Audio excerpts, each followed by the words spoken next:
Good evening. I hope you guys can hear me. Please drop a yes in the chat box if I'm audible to everyone. A quick yes.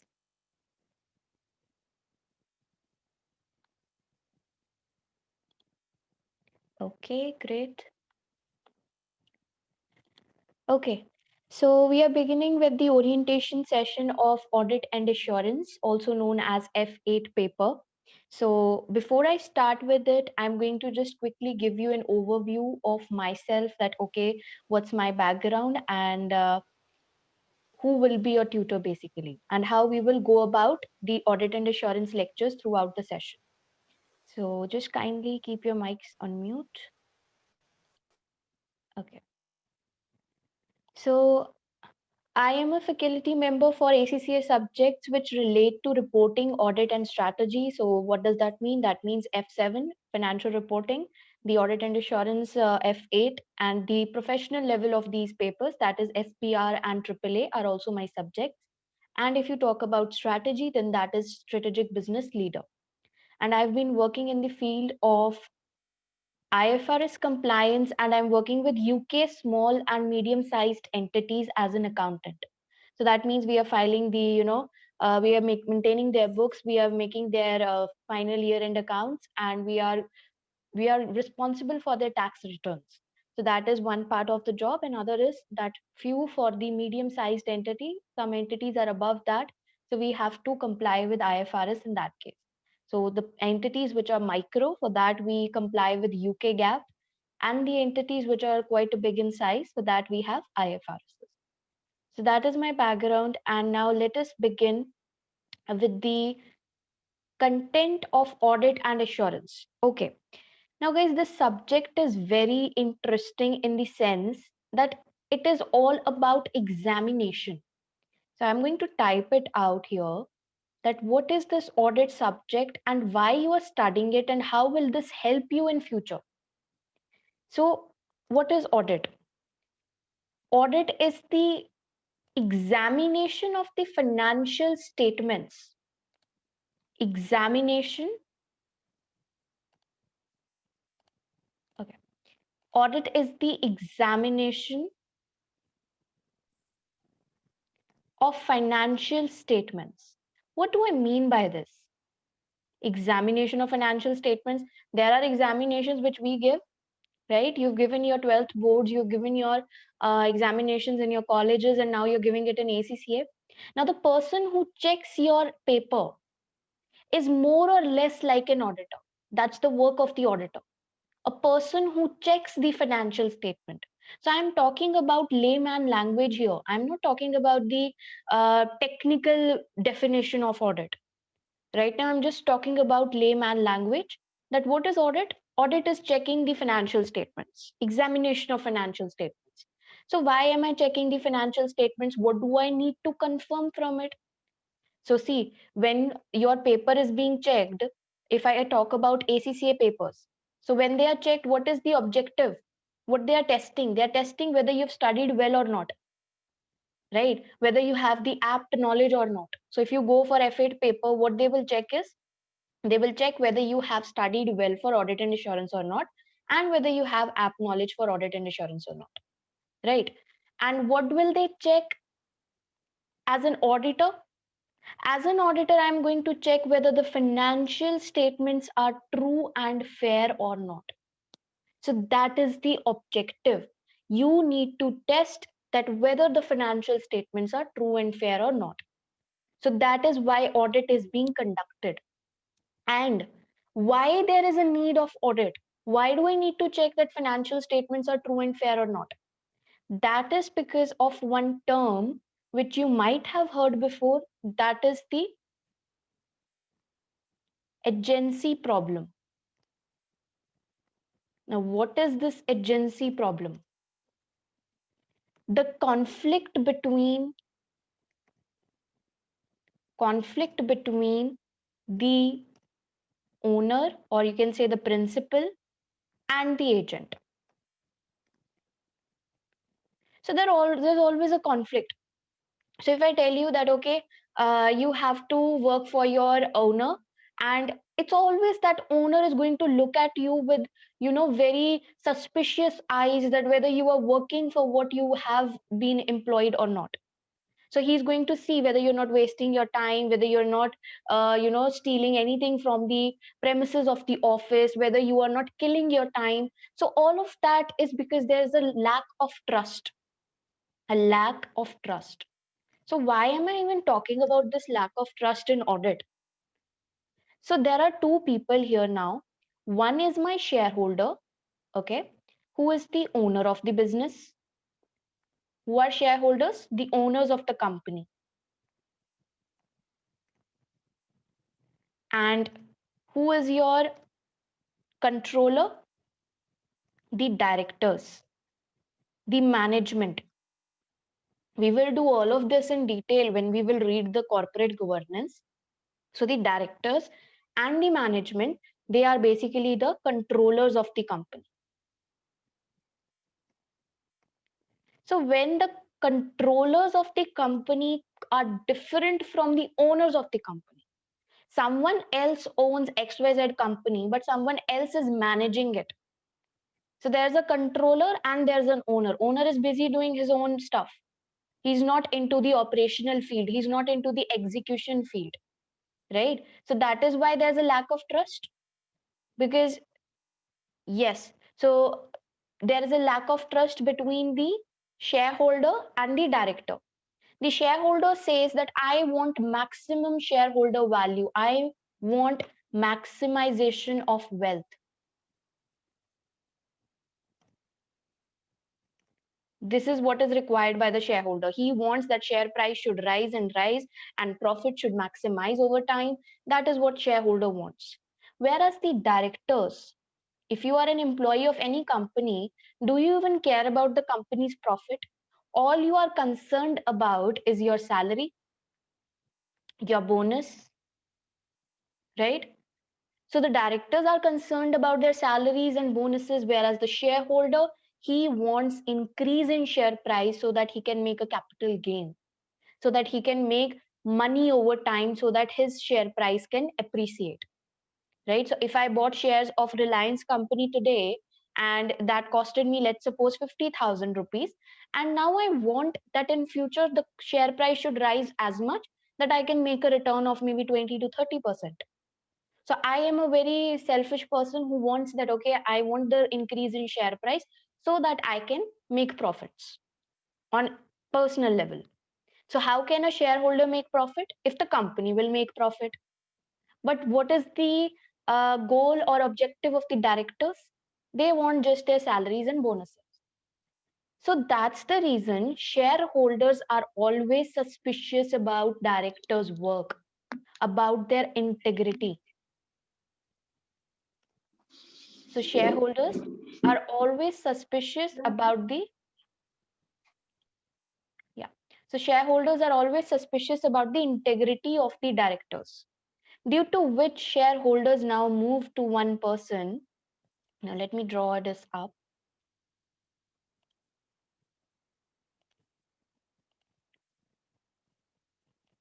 Okay. So now let this just draw this thing up here.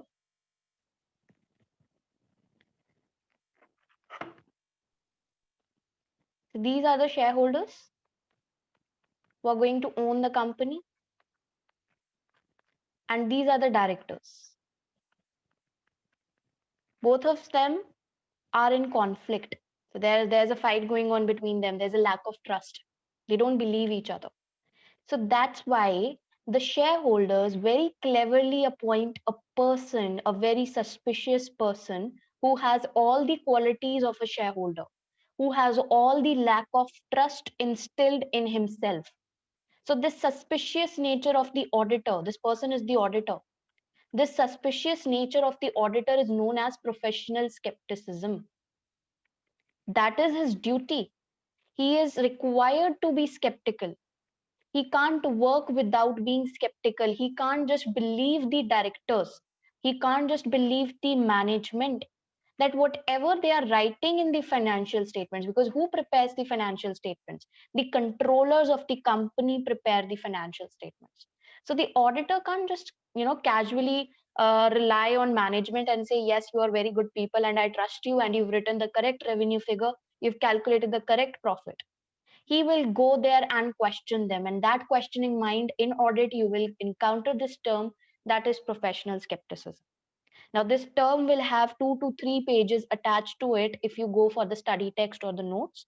But the gist of this concept is having a questioning mind, being suspicious, being alert to the conditions, being not being the, you're not given some kind of fraud, you're not letting the fraud happen, you're a very alert person.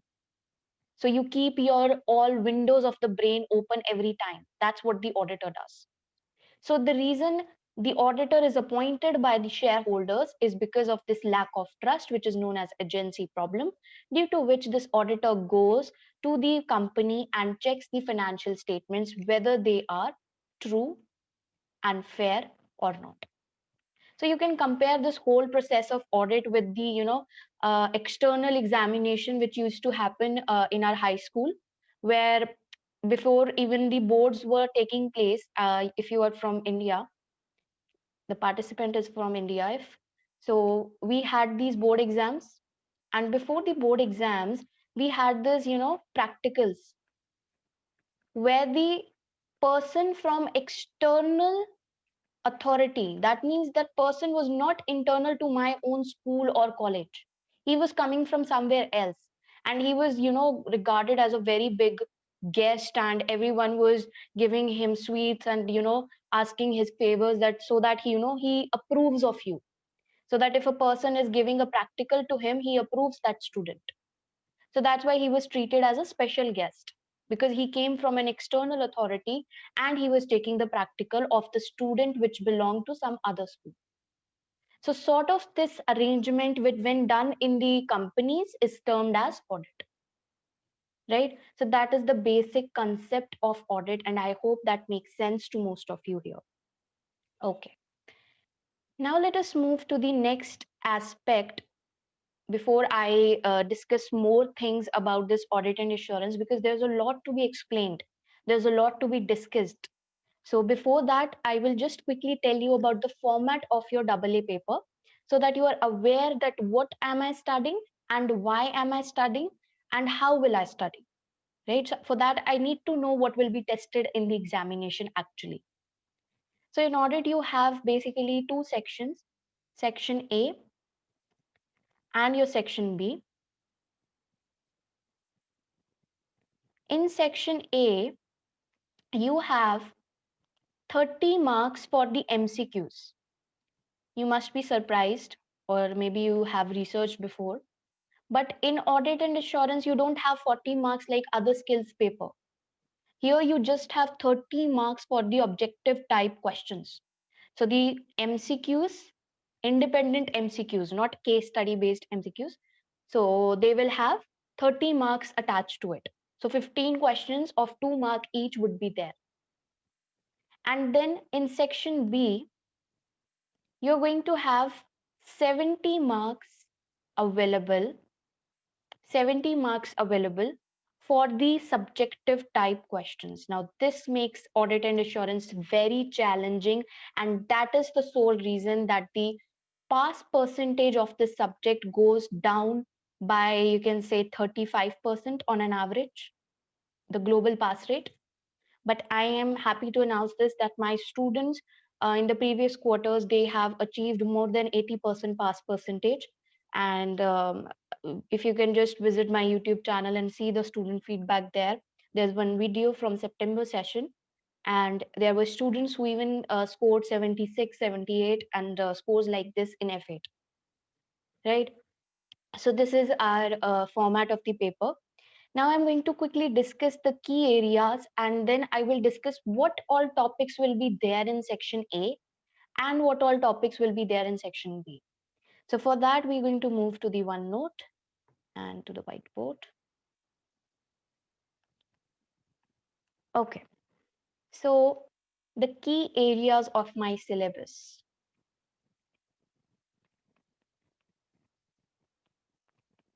What's there?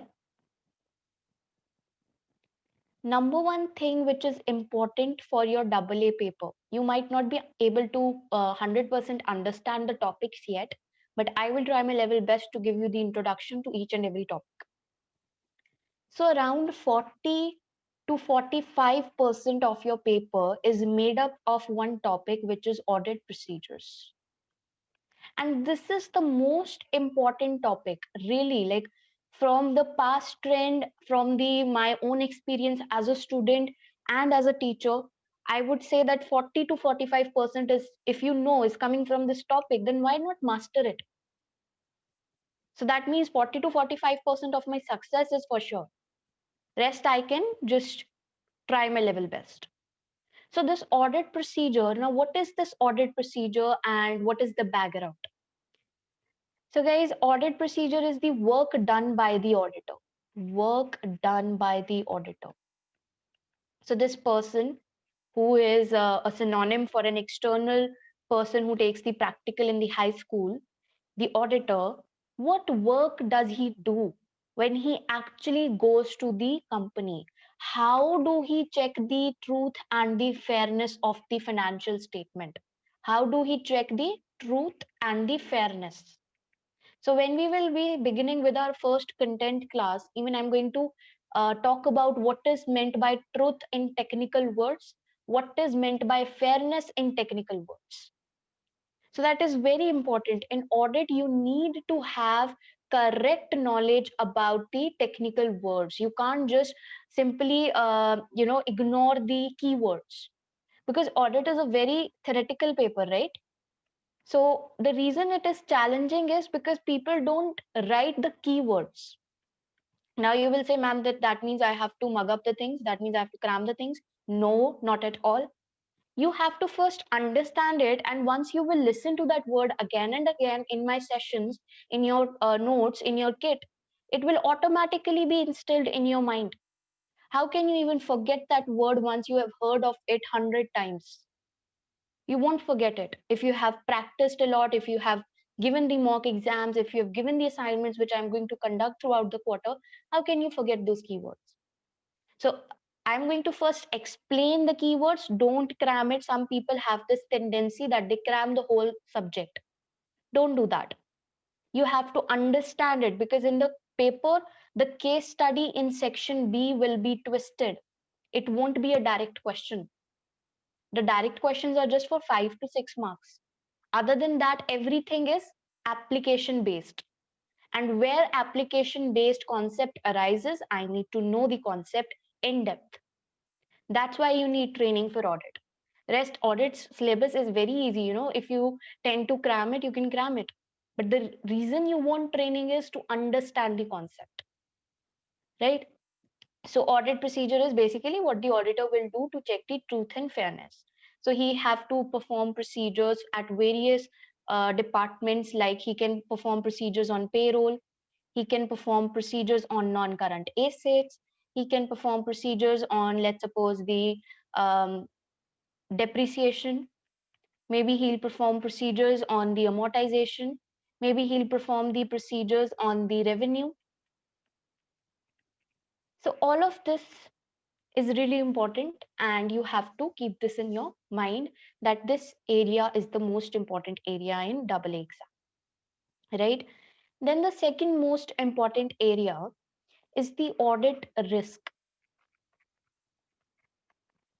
Now this question is there in section B. You can find audit procedures, like you can find this requirement: state the audit procedures related to revenue IFRS 15 for 5 marks. And in every question of section B, so basically there are 3 questions, okay? And you can find various, like there is one question of 30 marks, and then there are 2 questions of 20 marks. So you can find the audit procedures in the first question, in the second question, in the third question of section B as a requirement. Write the audit procedures on revenue, write the audit procedures on depreciation. So all of that could be there. So it will be a sort of a direct question. Audit procedure is kind of a direct question. Then audit risk. Now this audit risk is there in section B, question number 1, usually. and it is tested for around 30 marks. Sometimes it's less than 30 marks, but I'm taking the maximum figure of everything, right? So it is a mixture of all of the important areas. So sometimes it goes up to 30 marks. It could be of 18 marks, 15 marks, or maybe just 20 marks. So audit risk is there. Now, what is audit risk and how do we answer that sort of requirement?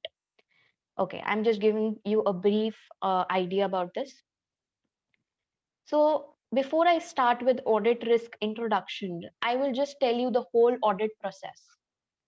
What basically happens in the audit process? Okay. So first thing is tender. You must have heard this thing if you have any government employee in your relative community. You must have heard that we, just tell them, oh, please let me, if you're a business person, if you're an entrepreneur, you sometimes tell them, please do let me pass my tender. So, what is this word tender? Tender is when you actually, can anyone tell me on the chat box what do we mean by tender? If you have any idea, anyone want to give it a try?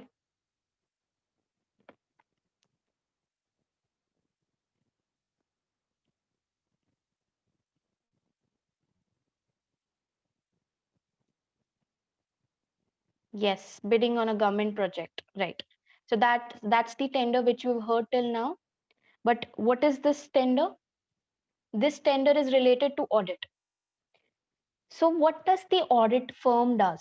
Audit firm like KPMG, like the all big fours, PwC, Deloitte, all of them are the audit firms. They have the audit department. They will send the tender to the client, potential client, maybe Reliance company. So maybe KPMG wants to conduct the audit of Reliance company. So KPMG is going to send a tender to the Reliance company. And in that tender, they are going to sell their service. They are going to advertise their service.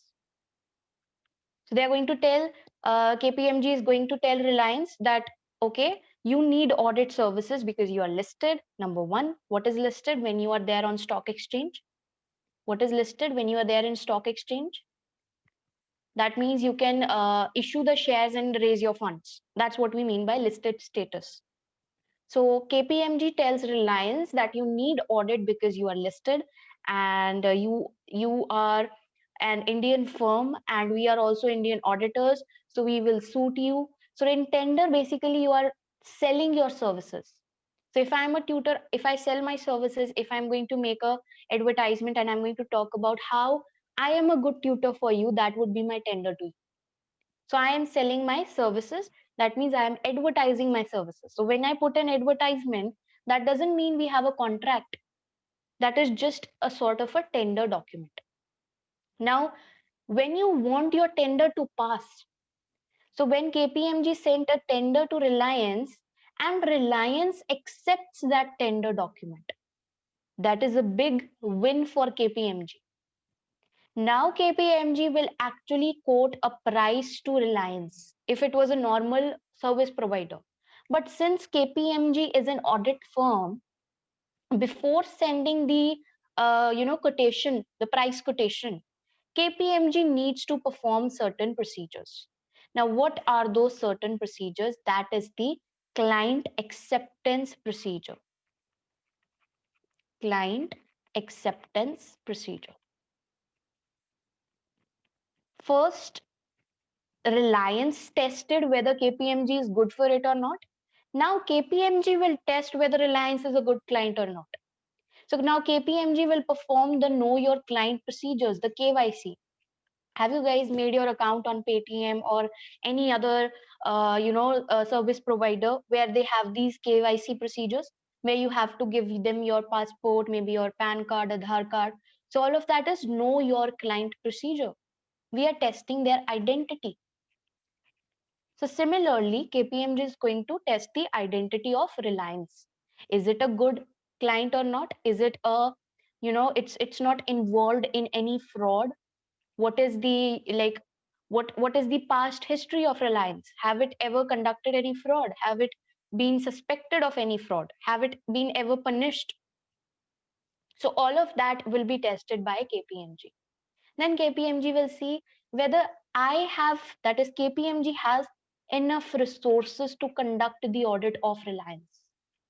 That is also very important, that whether you have the enough resources or not, right? So that is the second stage of audit. That first you had tender, then you had client acceptance procedure. Now you're going to actually accept the client. So maybe the first stage was passed, the second stage has also passed. Now we have to move towards the third stage, that is my engagement letter.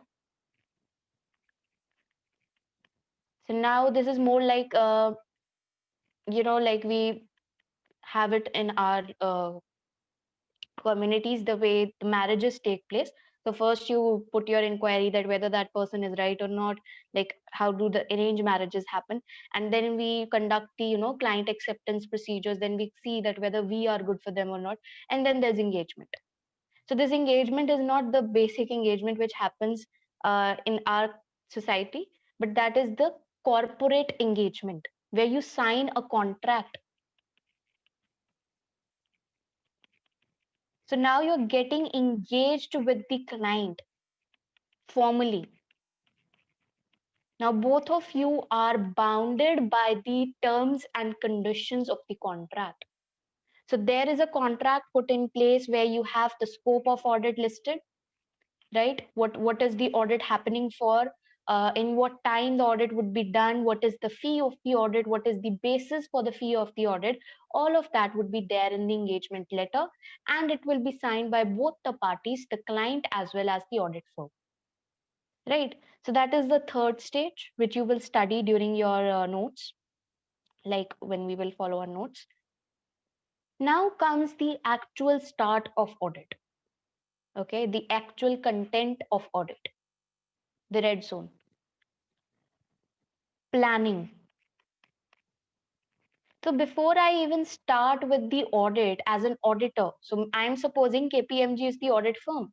So the audit firm is now going to start the planning of the audit. So what is involved in the planning? Number one thing is you understand the client. You understand the client, and what is the ISA which relates to this? ISA is basically your international standards on auditing.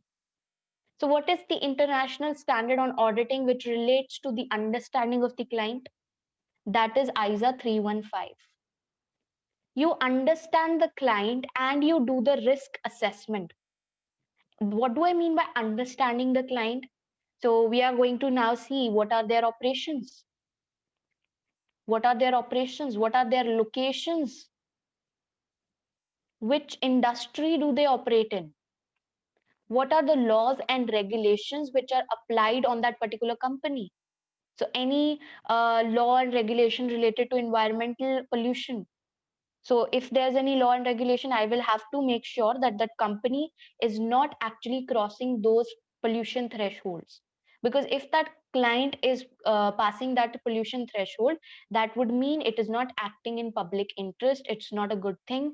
It is not, complying with the laws and regulations, which is a bad thing, which is a offense, right? So this is something which I need to understand. Then I will do the risk assessment. Now, this risk assessment is what we mean by audit risk. So, risk assessment means you particularly see that what are the risky areas of this company. So, let's suppose my client works into derivatives. My client's work is that he buys and sells the derivatives and he makes profit out of it. And that's the major operation of my client. I am an auditor. So what is the risky area? The risky area is recognition of derivatives, because derivatives in itself is a very complex area, which is not actually, you know, a easy area for anyone. If you talk about any accountant, they are very less aware of IFRS 9, the rules of IFRS 9. Not everyone is comfortable with the complex areas of accounting like financial instruments. So that risky areas is recognition of derivatives. Maybe I have a very complex structure where I have various countries in which my company operates. So the company of the client operates in various countries. So there is a foreign exchange risk. So there is a risk that your forex transactions are not correctly recorded. So that is a risky area. Or maybe, you have such a system, you have such an agenda where if a customer comes to your shop or to your company, you let him borrow funds. That means if he is taking the service from you, he can pay after 3 months. So that means you are giving him credit. So the risky areas is the receivables balance. That is the risky area because there may be bad debts. So as an auditor, I will have to pay attention to it. Then what else? Maybe the customer who is coming, he's paying in advance. So if he is paying in advance, then again, what is the risky area? The risky area is the fact that this person, the person who paid me the advance, how would I actually recognize this under IFRS 15? That is revenue recognition. So how do we treat the advanced under IFRS 15? That is the risky area. So using the case study, using the information given in the case study, you are actually going to assess what is the risky area for this business. And I'm going to give you lots of practice for that so that you are able to identify which is the risky area and then what form of answer you are supposed to give in double exam for 30 marks. You will make a table which would look like this. A table.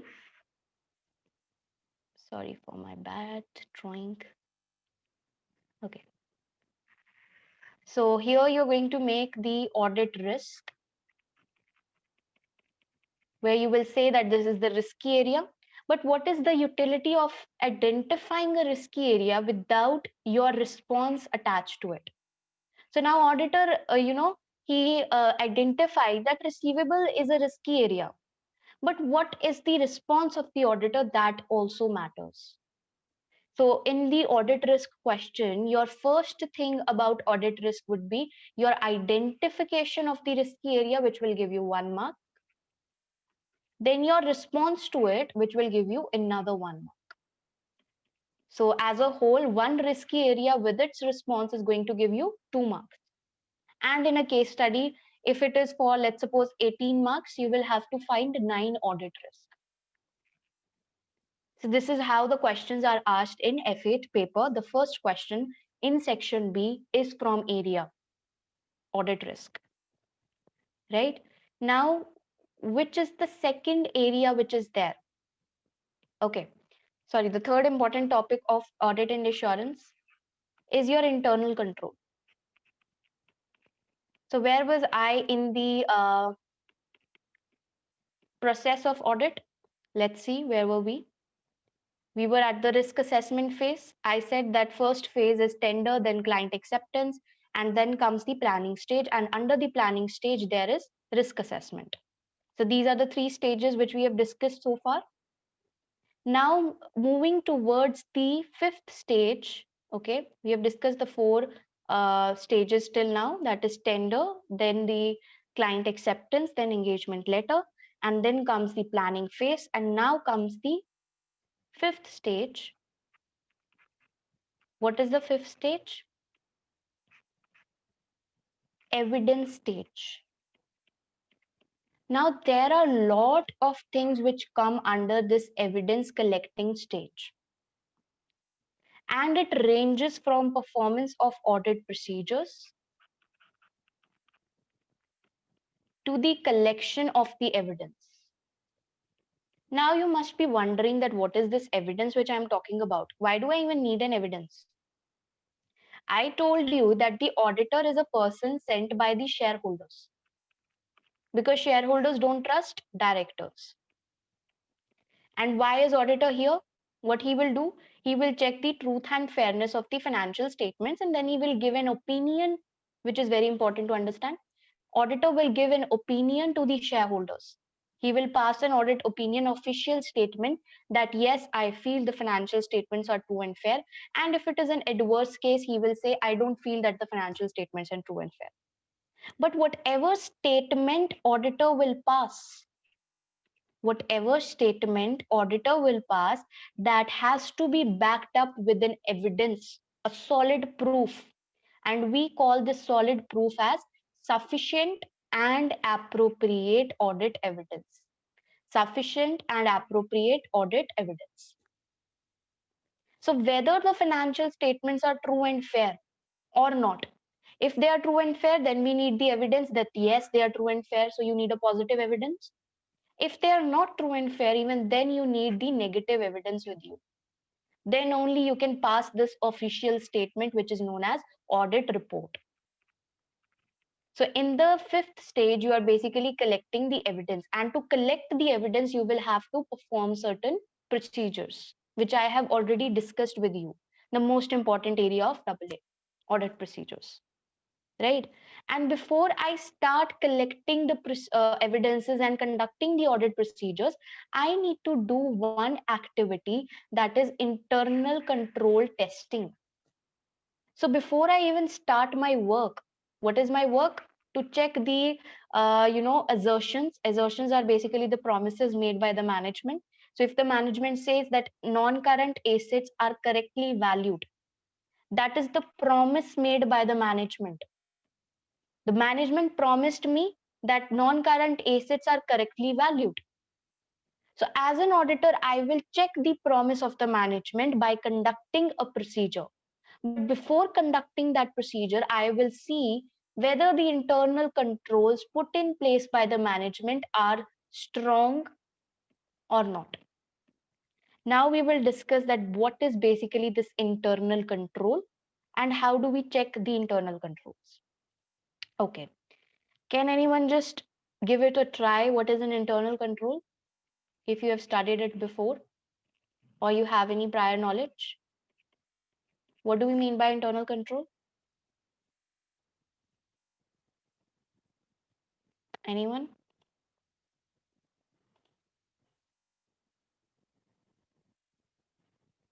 Yes, Udit, please go ahead.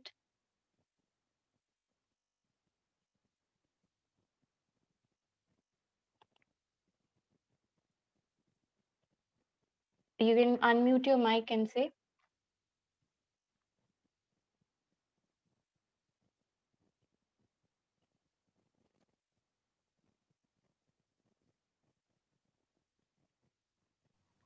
Internal control means a process implemented, designed, and maintained by those charged with governance, Mm-hmm. management, and other personnel of an entity with regard to provide a reasonable assurance with Mm-hmm. with regarding compliance with laws and regulation, Okay. safeguarding of asset, efficient and effective environment operations. Sorry, and Okay. the last one was Yeah, that was a good definition. You've crammed a lot, I must say. Good one. Okay, students are answering in the chat box as well. Record transactions up to date to check the controls. Internal control is to check the. Okay, okay. Let me tell you basically what is internal control. You guys are answering it quite a bit right. Okay, but the basic meaning of internal control is procedures and policies. Just pay attention to this keyword here. P&P, procedures and policies. Now this P&P is not placed by the auditor. This is placed by the management. So procedures and policies placed by the management in order to ensure that the financial statements are true and fair. So if you were in your 12th standard and there were practicals happening, didn't your own school also conduct some sort of examination? So if you talk about board exams, we always had our pre-boards. So there was some internal control before the school wanted us to go to some external authority and get our knowledge tested.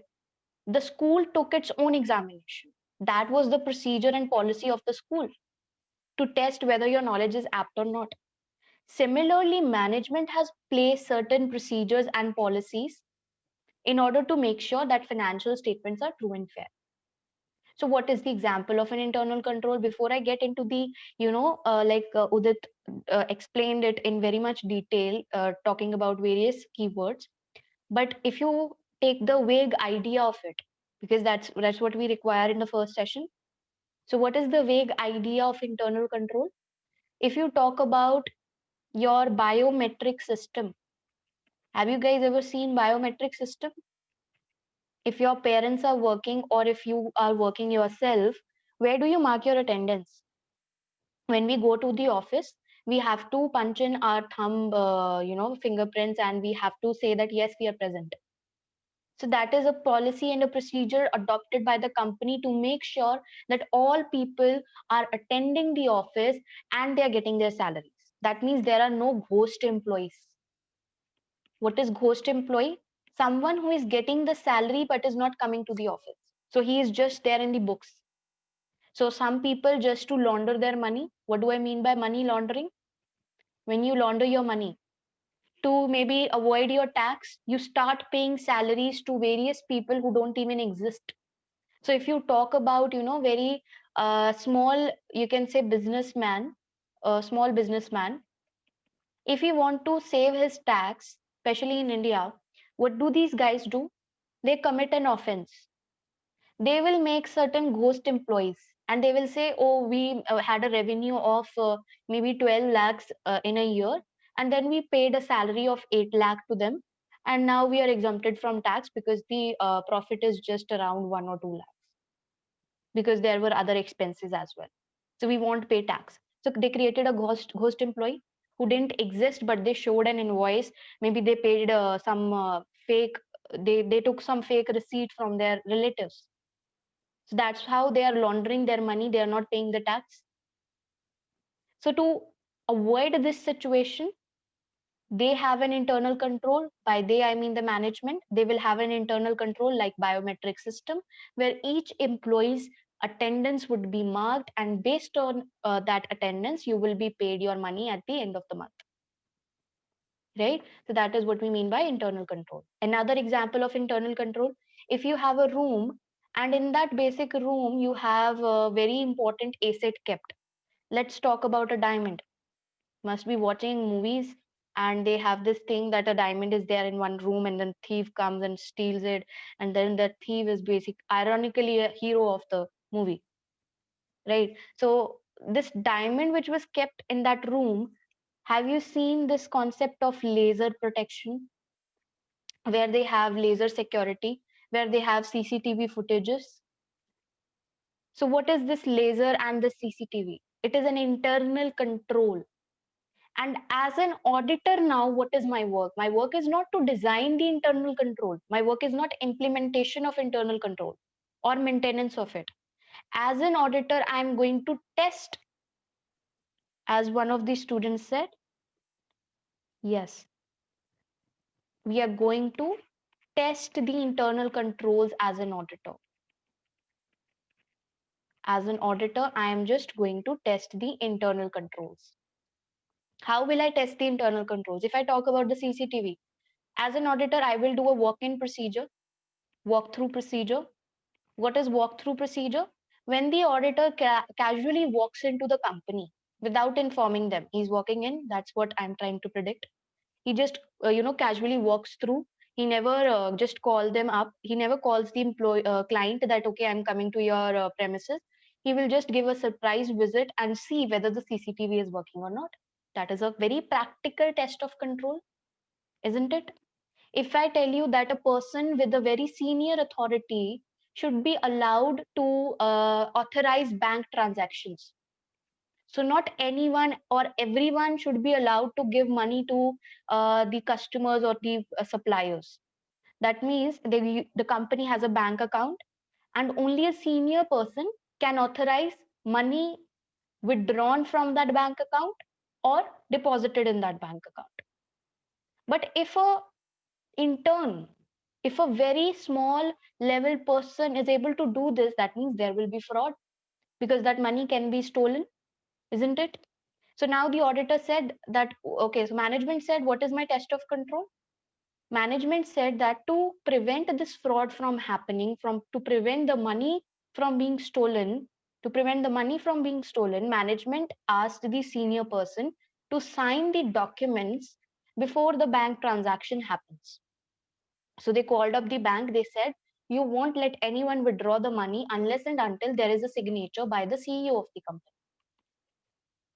Now, what is the work of the auditor? He will go and assure that at every bank transaction which happened, there was a signature. Of whom? Of the CEO.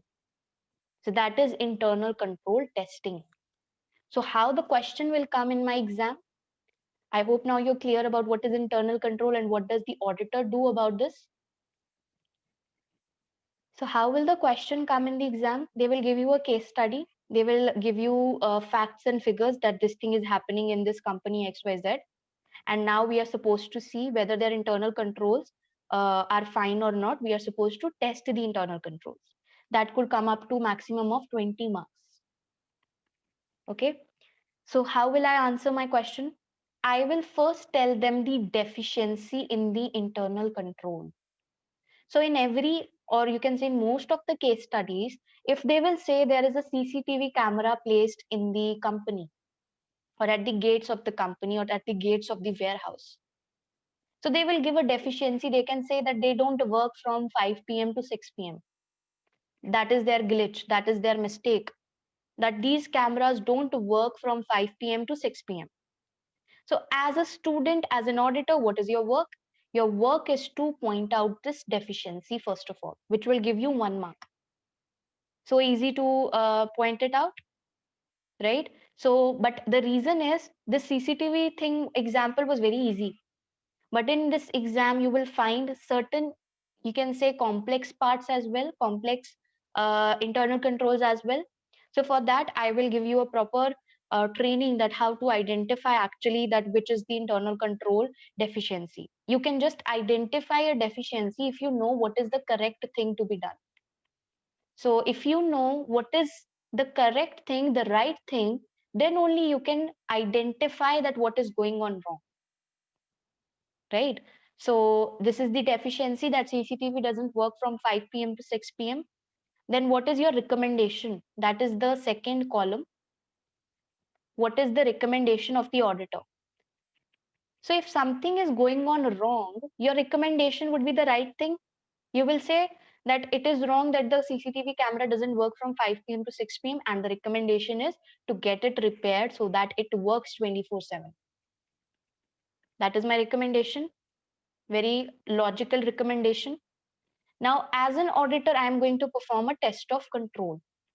So like I talked about the walk-in procedure, walkthrough procedure, where I said the auditor will just casually pay a visit to the client and see whether the CCTV camera is working on.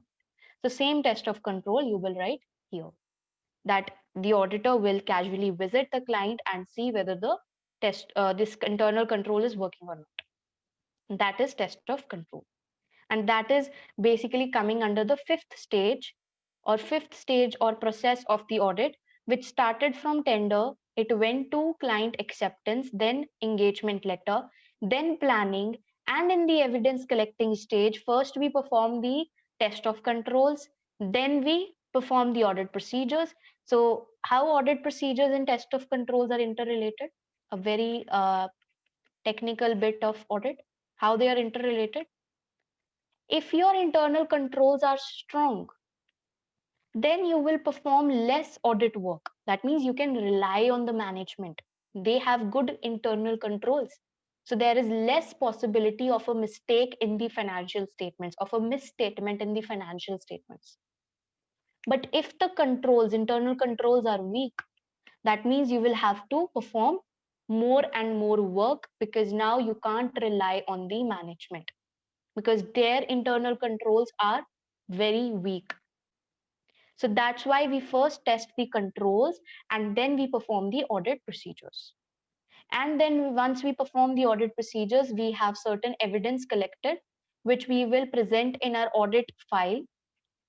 Okay, that is in the form of working papers.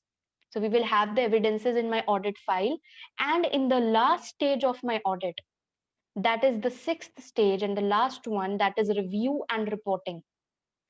Review and reporting.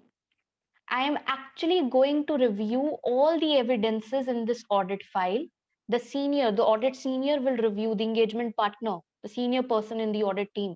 He will review the work performed by the full audit team, and then based on that evidence collected, he will report his opinion, audit opinion, whether the financial statements are true and fair or not, to the shareholders, the people who appointed the auditor, to whom we are liable. So that is review and reporting. So first, the senior of the audit team will review the work performed by the juniors, which is there in this audit file, all the evidences which are collected by performing the audit procedure, which are based on test of controls, right? So this whole cycle which is going on, the audit cycle, this is very interesting and very easy to understand and very practical. So first I do the tender, then I accept the client, then I sign an engagement letter, then I start with my planning where I understand the client and I assess the risky areas. And then I have my evidence collecting stage where I first test the controls, and then I have some audit procedures to be conducted. Based on these audit procedures, I have some evidence collected. That evidence is there in the audit file. And based on this audit file, the senior of the audit team will review the audit file and then will report it to the shareholders in the form of audit report, in which audit opinion is given. That's all about your audit and assurance F8 paper, which you will study with me in the upcoming months.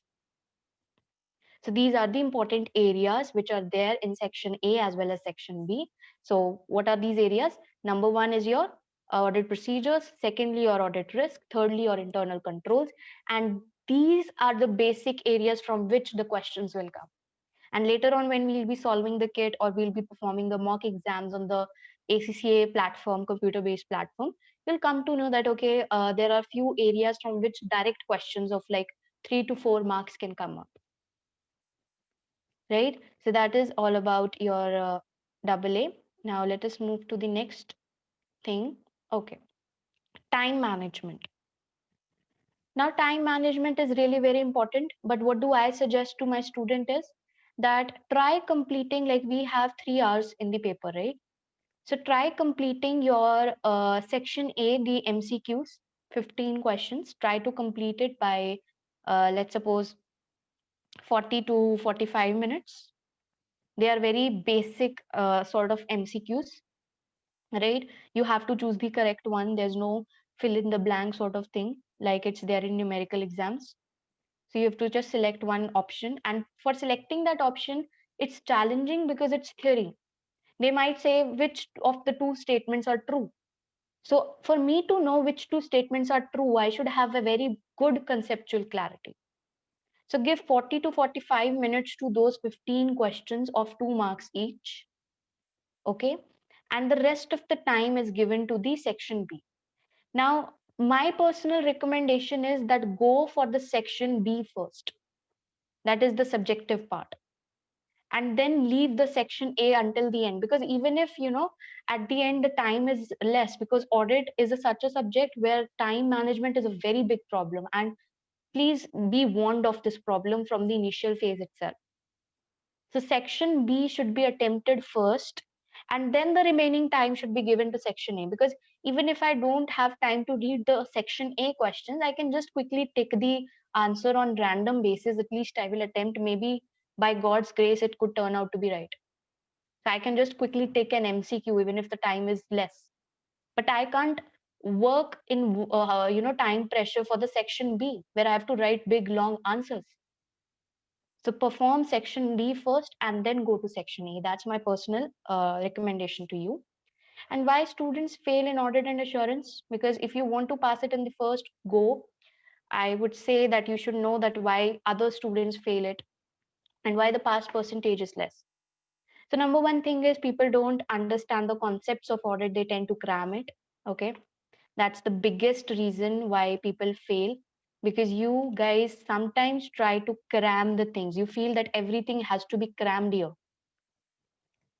No, you don't have to cram it. You have to first understand the concept, and then keep in mind the keywords. That's what I say again and again. And I will be giving my best so that you have to, whatever you listen in the class, the keywords remain in your minds. What was the keyword of today? Policies and procedures, P and P. In internal control, what is internal control? Standard policies and procedures placed by the management to make sure that there is no misstatement in the financial statements. What was the need of understanding a lot of things and mugging up the things and confusing yourself with lots of definitions?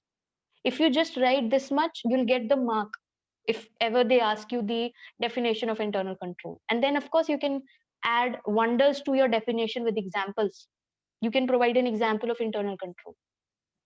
So keep in mind the keywords. If the examiner find the keyword in your answer, he will there and then give you the mark. He won't even read your prepositions, your than, that, whatever vocabulary you have written. So that is one thing. Stop cramming and start understanding audit. Start enjoying it. It's a very practical subject. And if you have it on your tips, I mean, this you can score a lot of marks in it. My previous students have scored around 78 and 76. So just try to understand this subject and try to cram less. Okay, so tips and tricks. I would be sharing this throughout my sessions in upcoming days. So I will be sharing with you that how to write a good audit procedure. Because people write, for example, what is an audit procedure? The work done by the auditor. Okay. Now student will write, let's suppose the question is write audit procedure on depreciation. He will say recalculate depreciation. Okay.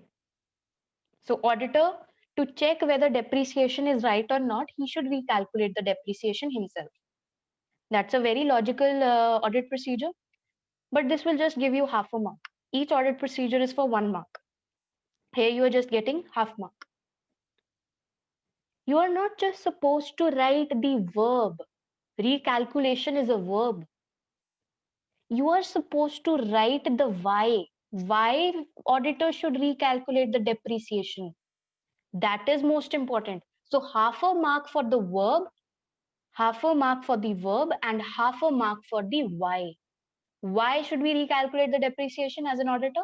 Recalculate the depreciation to check the mathematical accuracy. So to check the mathematical accuracy, I am recalculating the depreciation, and that gives me the whole 1 mark. And that is how you're supposed to write it in your exam. So this is the tip and the trick that, okay, good audit procedures. And when we will be doing the topics, I'll be sharing the whole, way of writing, because in audit, sometimes the syllabus is easy, but the way you write your answers, for that you need the training. For that you need to know what is a right answer and what is a wrong answer. Because very, experienced thing is, or fact is, that in audit, whatever you write, whatever you write seems right to you.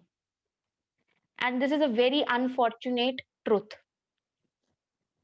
As a student, when you will be writing audit, whatever you will write, it would seem right to you in the exam. But when you will check the answer at the back of the kit, you will realize you were wrong. Because this is such a, sort of a theoretical exam where sometimes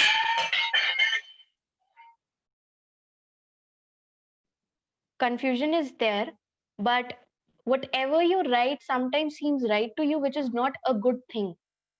So for that, you need to understand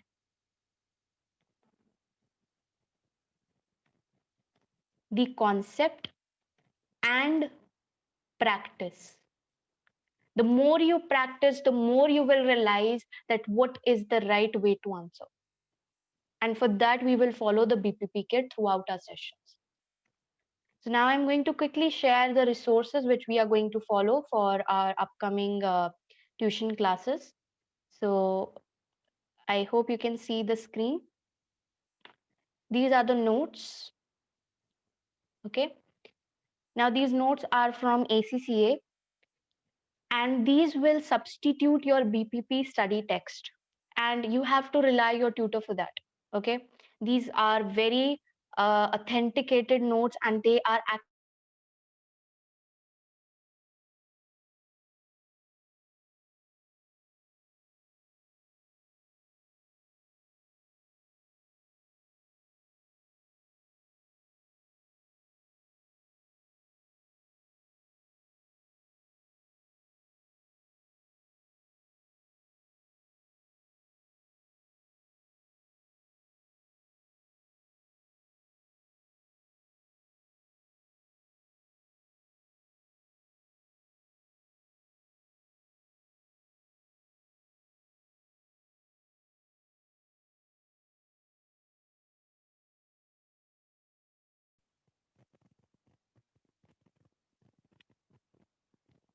purposes. Can you hear me now?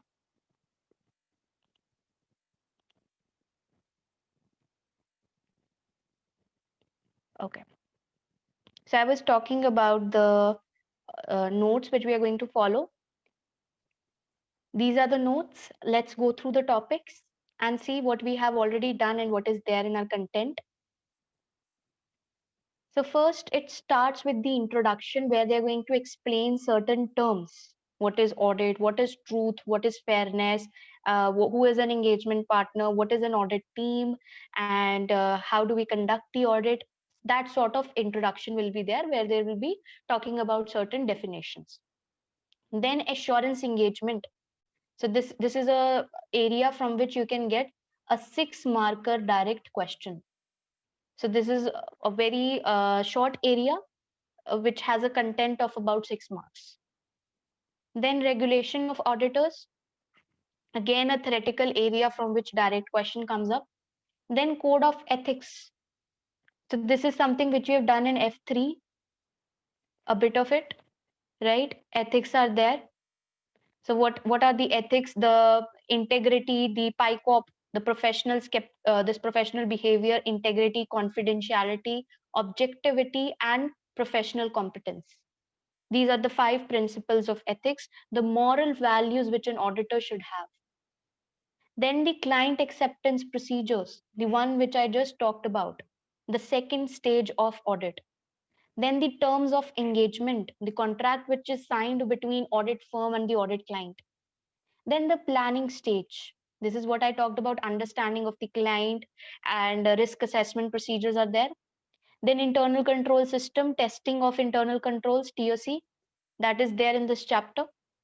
Then management assertions, audit procedure, and audit evidence. I told you about assertions, promises made by the management, and to check those promises, first I perform the control testing, and then I perform audit procedures, and then I collect the evidence.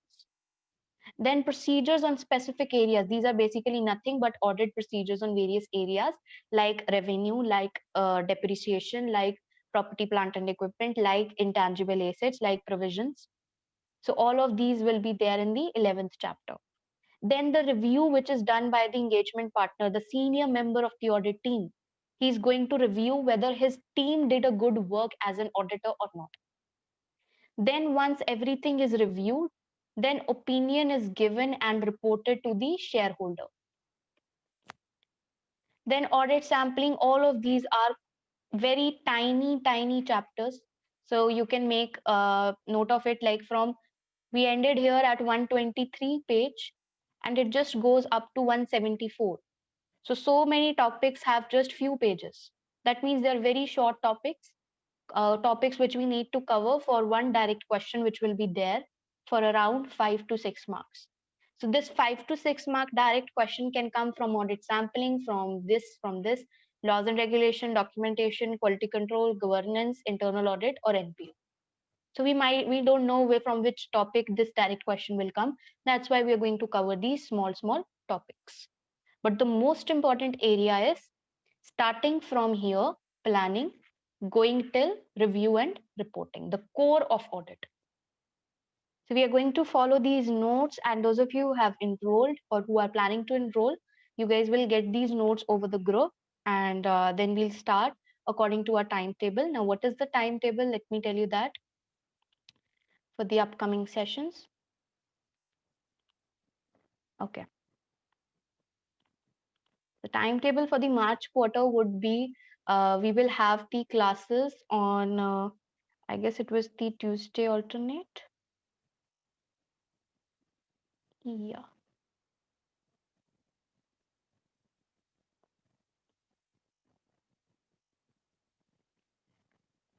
Yes.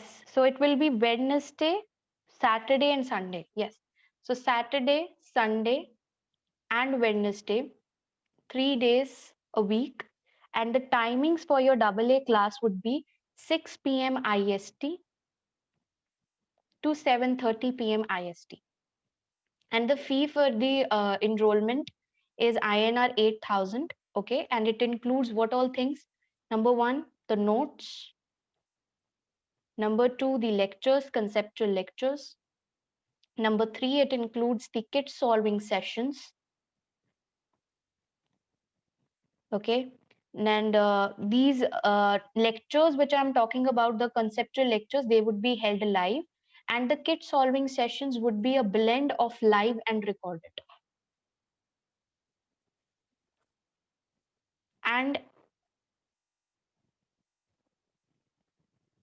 all the live sessions which are conducted within this time frame would also be recorded and given to you on that very day over your email address.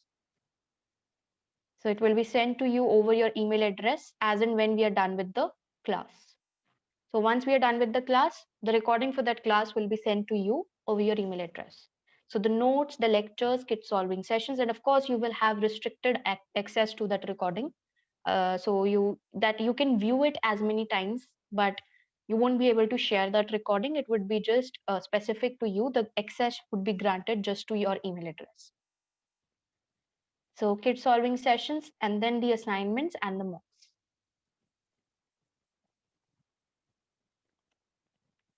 So all of this will be there in our AA curriculum. And now I am done with the orientation of our AA class. Now you guys can just ask your doubts if you have any in the chat box.